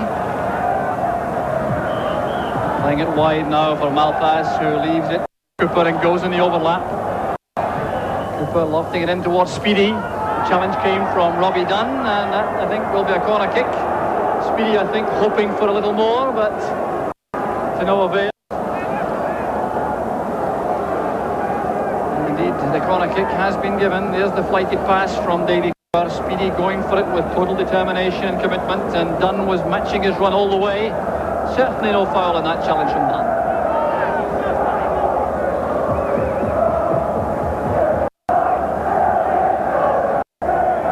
Davy Cooper's corner kick. Leash wins it. Dave Speedy looking for a flick inside the box, but it went through to Creedy. Australia too will make their second substitution. They're going to bring on Farina, who is, as you would expect, a striker. And McAvenny was offside. It wasn't Dave Speedy, it was McAvenny who was slow coming back.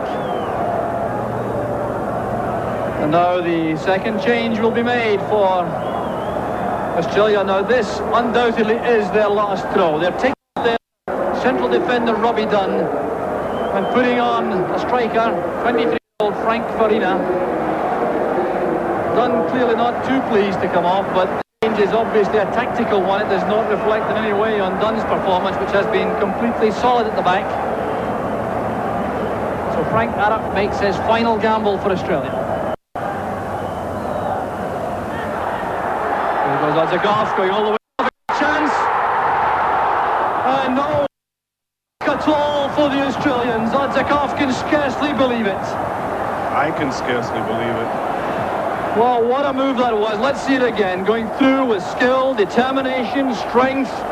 And this time he got the ball beyond Jim Leighton, who spread himself well, but it just evades the far post, and surely the Australians must be thinking it is not going to be their night.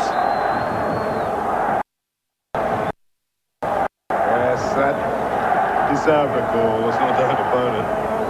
As you point out, even Jim Leighton couldn't do anything about it, although he did make the job more difficult for Odzakov at the last moment, but I think the ball was in the net.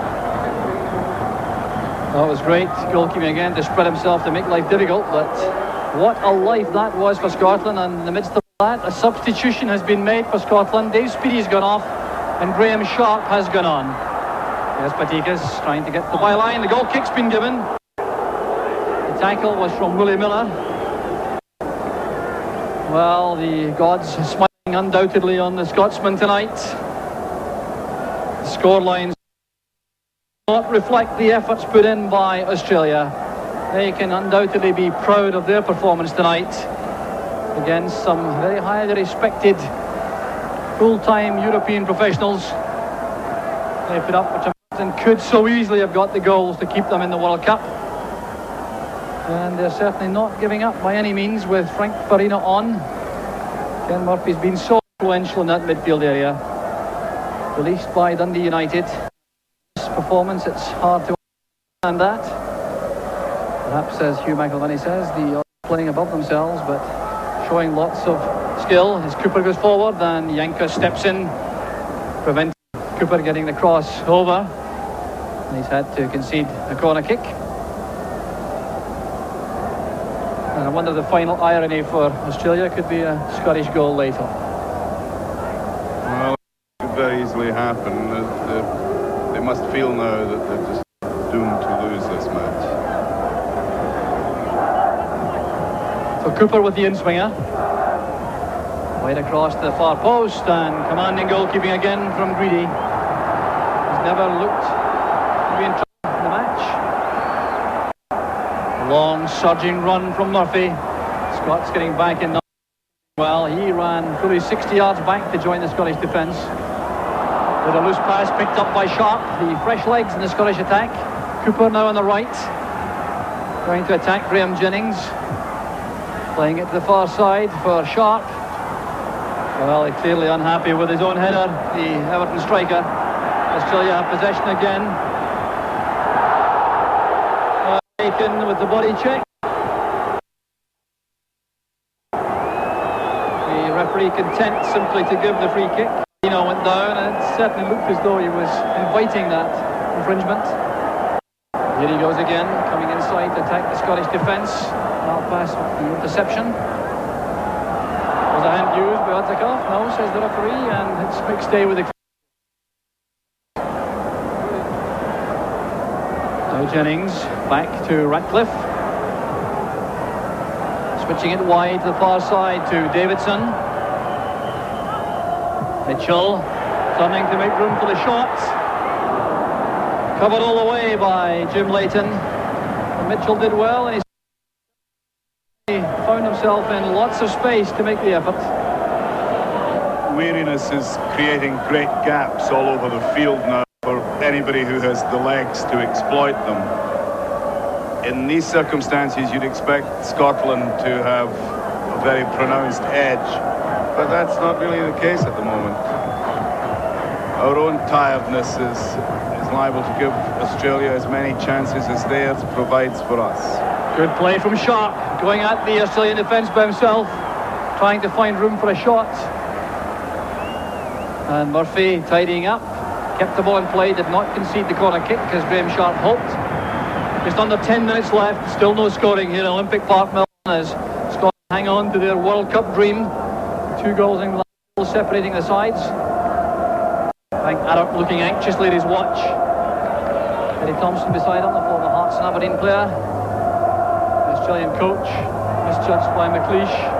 Up goes Miller. And that pass was intended for Jimmy Patikas, but was hit with too much power, allowing Leighton to collect.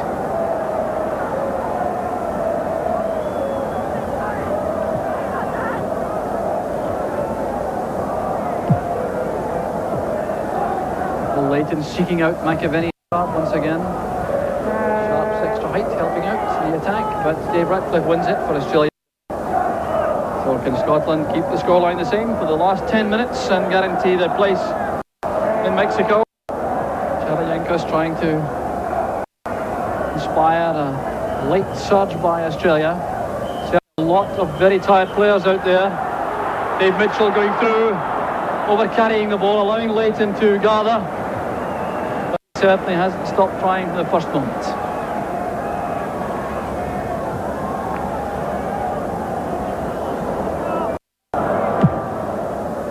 The crowd, which appears to be in excess of 30,000 inside the stadium, becoming somewhat subdued. The Scots just hoping that things stay the same. The Australians perhaps feeling that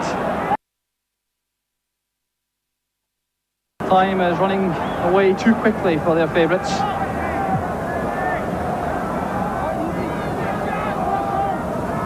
Goff's throw, McAvenny shielding the ball from Jennings, getting it forward, Sharp going in behind Yankos. The throw goes to Australia, much to the annoyance of Sharp. It won't be much consolation to the men in the gold and green shirts, but they have played with extraordinary courage, determination. They take a massive amount of credit for this match. I don't think there's one of them in the Australian squad who feel anything other than great pride about what has happened here at Olympic Park. Jim Leighton with the unhurried goal kick. He can play it forward. No one in attack for the moment for Scotland. Greedy anxious to get the ball back to play. Well, Alec Ferguson will undoubtedly be aware that this is a substandard Scottish performance, but it still looks good enough to let Scotland qualify for the World Cup finals. Patikas again working tirelessly in the Australian cause. Back it goes to Davidson. Leighton is committed. Failed to commit himself without winning the ball. Scotland have only lost 5 in their last 9 internationals, and Jim Leighton is undoubtedly one of the reasons for that fine defensive record. Attacking the ball positively and winning it despite the attentions of Murphy. Once again, the Australians come forward. The interception was by Aiden. Souness completes the job. Taking the ball for a run. Farina thinks otherwise, so does Alan Davidson. Sharp back for Scotland.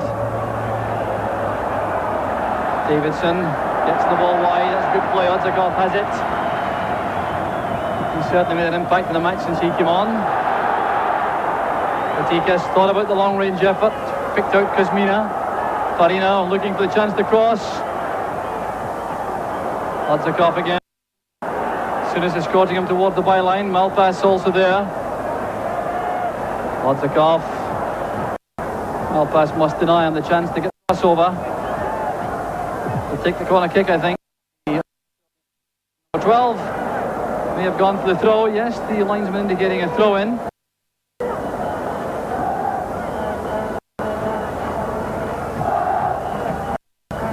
The tension remains for the Scots. Headed away by Graham Sharp. So just 5 minutes left. 5 minutes between Scotland and the World Cup finals. Certainly being achieved without glory. But sure, that's the least of the Scottish worries for the moment. And the header again goes wide. Farina attacking the ball. So and Scots again happy to have the goal kick.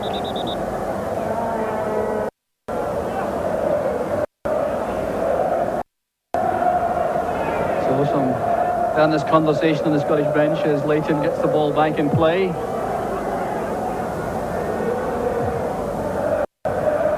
Well, we went through tense in Cardiff. to reach this stage in the competition, and we're going through something similar once again, although the 2-goal cushion has made life infinitely more comfortable for the Scots. A late surge from Australia could make the last few minutes unbearable for the Scots in the stadium. Here's Cooper. Big stay, good angle for Scotland. McAvenny tackled instantly. So was McStay. Even at this late stage, we're seeing that when Australia have the confidence to attack Scotland on the ground, they tend to make much better progress than they do when they rely on high balls aimed particularly at Mitchell. Soon as sending it forward, inviting a run from McAvenny. Certainly still playing with lots of determination, but it hasn't really been his night. The West Ham striker has been arriving just a little bit late throughout the match. Here's Odzakov.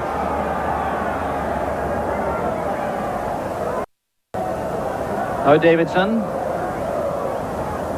Ratcliffe coming up, number 5. Looking for the pass inside. Patikas again turning and weaving at the edge of the box. Miller goes all the way with him. Down goes Patikas. The referee acting exactly the same as he did to the Scottish claims, and I think perfectly correctly on that occasion. Well, Hugh, a couple of minutes left. What are your reflections on the match?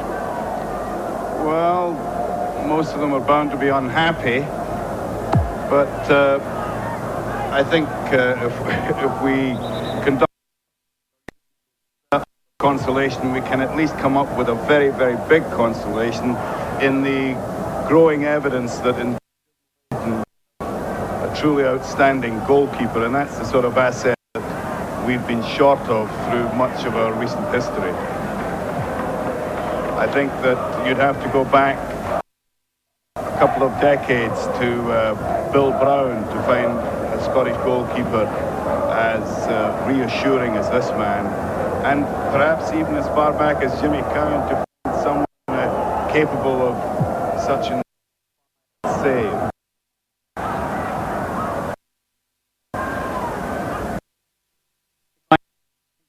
Against Murphy, and free kick.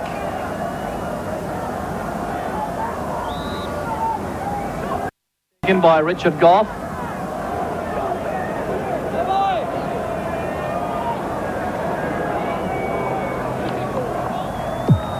Goff pumps the high ball.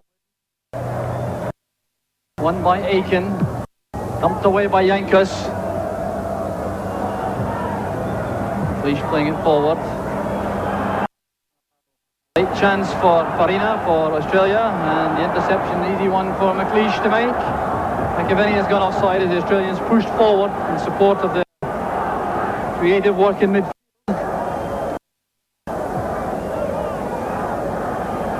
Now Davidson. Now I think that the Australians have resigned themselves to the fact that their World Cup effort, superb though it has been, is over. Aiken now looking for support around him. Souness towards McStay, still going forward. And the instant chip shot didn't beat Terry Greedy, but was very well conceived by Sharp. Good play once again from Paul McStay for Scotland. Here's Murphy. Misunderstanding up front. Dave Mitchell coming short of the pass and lighted it forward.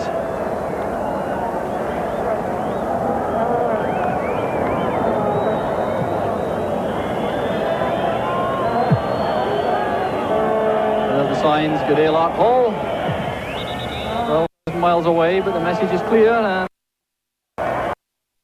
And anxiously awaited by the Scots, the Australians.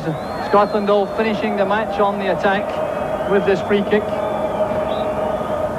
Richard Goff or Graham Souness will eventually take. Goff making a forward run, leaving things to Souness.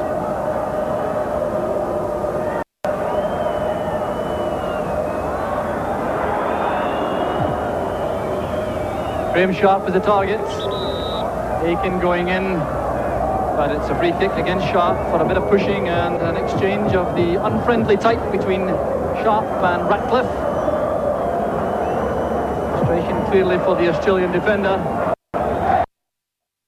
Attacking the ball well to nod it for the throw for Australia. And there goes the whistle. Jubilation on the Scottish bench. The purpose of the trip served. For Mexico. They didn't do it with style, they didn't derive any glory from the performance, but they played with cautious professionalism. Had an inspired goalkeeper in Jim Leighton, and undoubtedly it's Jim Leighton who takes all the credit tonight for Scotland. There have been some other good performances, notably from Paul McStay in midfield, Richard Goff in defence, but it was Leighton who carried the day for Scotland. It was Leighton who kept the score sheet blank.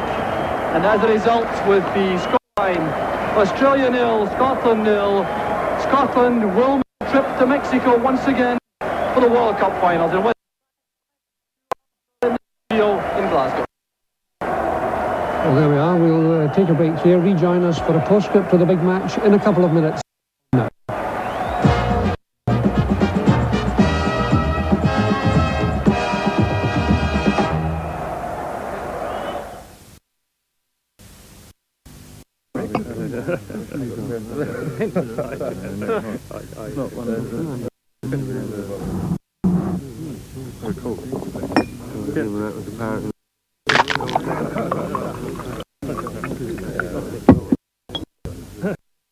The portrait.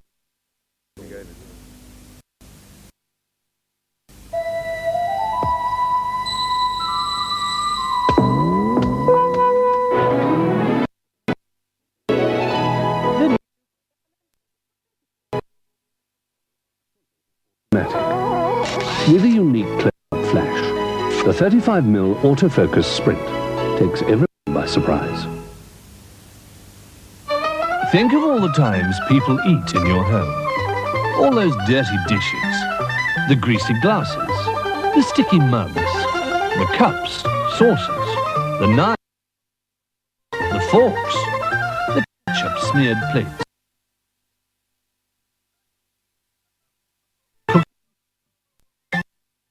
Pots and pans, even the casserole. Isn't it time you got a dishwasher? A whole day's load washed up so easily. Oh, think of the things you put while it washes, rinses and dries to a real sparkle. Dishwasher Electric. Take control.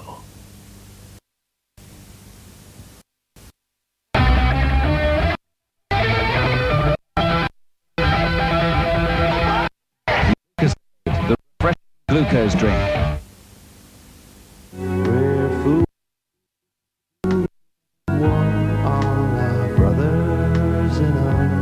Dire Straits. The album Brothers in Arms.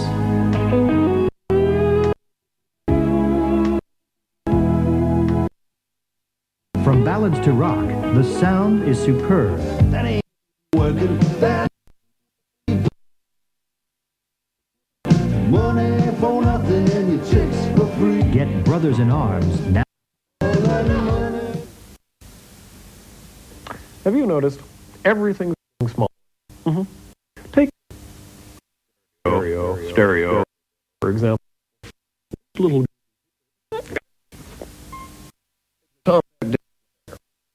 CDP. Naturally, it costs a lot of but not if you rent. Yes, if you go along to radio rental, your televisionists, you can keep right up to date with the latest ideas. Or to put it another way, radio. You'll be glued to sets, not.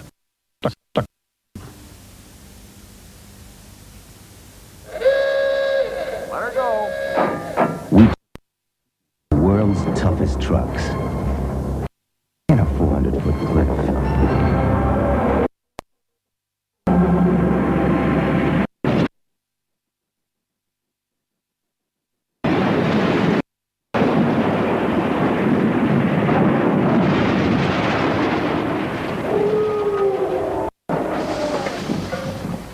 And this is the truck made by Tonga.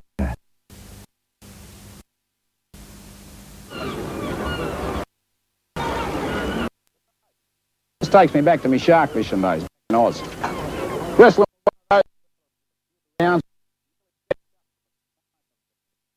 golden throat charmer.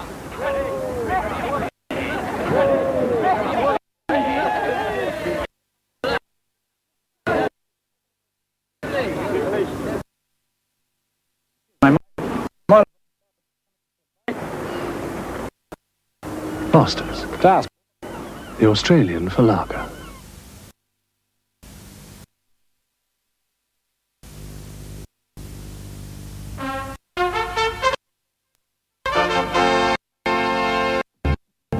Back from Crino, the Scots Sport World Cup. And if you just come in and don't know the score, it was 0-0 in Melbourne Park. It means that Australia are out of the World Cup and Scotland become the 24th and last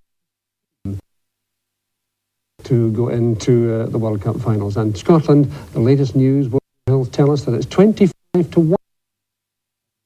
Scotland winning the World Cup. So get your bets on. Kerry, but I take issue with Humanity's comment that this was a miserable performance. I just don't go along with it. And I know you found a lot of good things in the Scottish performance as well. Obviously, they like to have improved their own performances, but at the end of the day, never up to all about the result. Sure. I mean, if they went to play teams and end up like nothing each, and they'd missed a couple, and we'd missed a couple, we said they played really well. Yes. I mean, they've got to take into consideration the fact that what the lads had to travel 12,000 miles to Australia. Jet lag's a terrible thing, as they'll find out themselves. Sitting there and the criticism of the lads. Okay. Some of them would like to have played a bit better.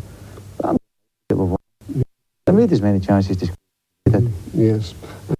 And, as we have said, gave a great performance, and he was well supported by the back four. They all played superbly, didn't they? Alan McLeish, Richard Gordon, Willie Miller,